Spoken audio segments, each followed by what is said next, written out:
महाराष्ट्रात सध्या शिवाजी कोण होता या पुस्तकाच्या शीर्षकावरून सुरू असलेला वाद आता थेट रस्त्यावर उतरला आहे। बुलढाण्यात आज याच मुद्द्यावरून मोठा राजकीय संघर्ष पाहायला मिळाला।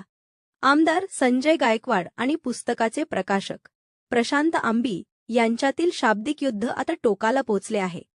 काही दिवसांपूर्वी व्हायरल झालेल्या त्या ऑडिओ क्लिपनंतर प्रशांत आंबी यांनी थेट आव्हान देत आमदार गायकवाडांच्या घरासमोर पुस्तक वाचन करण्याचा निर्धार केला होता। मात्र बुलढाण्यात पाऊल ठेवण्यापूर्वीच पोलिसांनी मोठी कारवाई केली आहे। प्रशांत आंबी बुलढाण्याकडे कूच करत असतानाच चिखली पोलिसांनी त्यांना वाटेतच अडवून स्थानबद्ध केले। या कारवाईनंतर आंबी यांनी आक्रमक पवित्रा घेतला असून आमदार संजय गायकवाडांवर खोचक शब्दात टीका केली आहे। जिनके घर शीशे के होते हैं वो दूसरों के घर पत्थर नहीं मारते अशा शब्दात आंबी यांनी गायकवाडांना प्रतिआव्हान दिले आहे। पोलिसांच्या या कारवाईमुळे बुलढाण्यात तणावाचे वातावरण असून हा वाद आता आगामी काळात कोणते वळण घेतो याकडे संपूर्ण महाराष्ट्राचे लक्ष लागले आहे।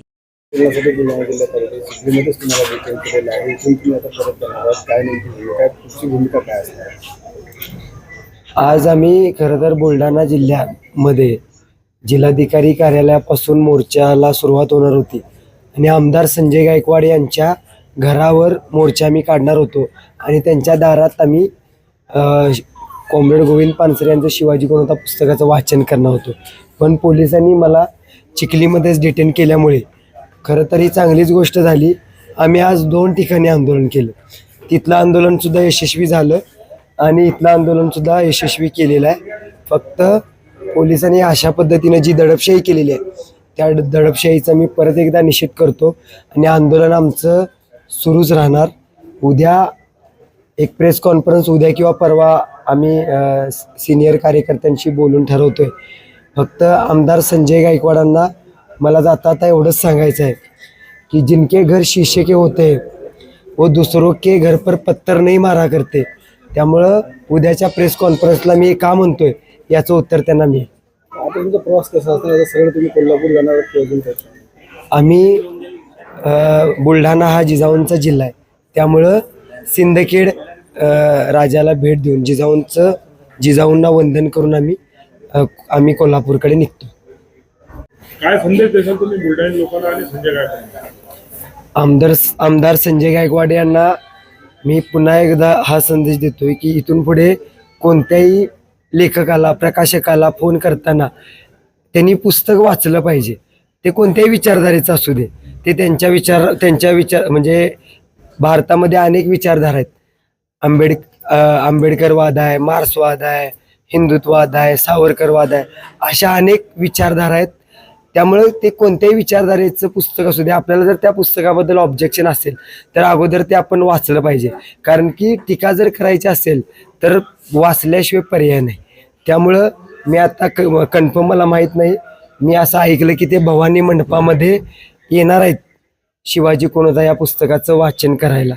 अगोदर मी कन्फर्म करतो, पण जर ते खरोखर येणार असतील तर तिथं आम्ही त्यांचं स्वागत आहे। कारण की पुस्तक वाचल्यानं माणसाचं चांगलंच होतंय।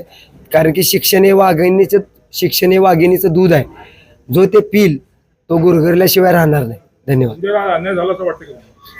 अन्याय आता आमच्यावर जो झालाय, जो माझ्यावर झालाय, तो संपूर्ण महाराष्ट्र बघतोय। त्यामुळे ते आता पुन्हा नव्यानं मला सांगायची गरज नाही। इथे येऊन पुन्हा अन्याय झाला?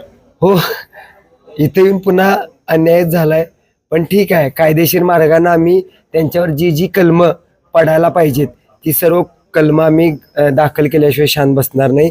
कालच आसिम सरोदेंनी प्रेस कॉन्फरन्स घेतलेली आहे आणि त्यांनी जवळजवळ अर्धा तास हे सांगितलेलं आहे की कशा पद्धतीनं यांच्यावर ही कलमं का दाखल होतात। त्यामुळं न्यायाची बाजू आमची आहे, त्यामुळं आमचीच लढाई, आमचाच लढाईत विजय होणार। पोलिसांनी तुमचं आंदोलन दडपलं असं वाटत नाही का?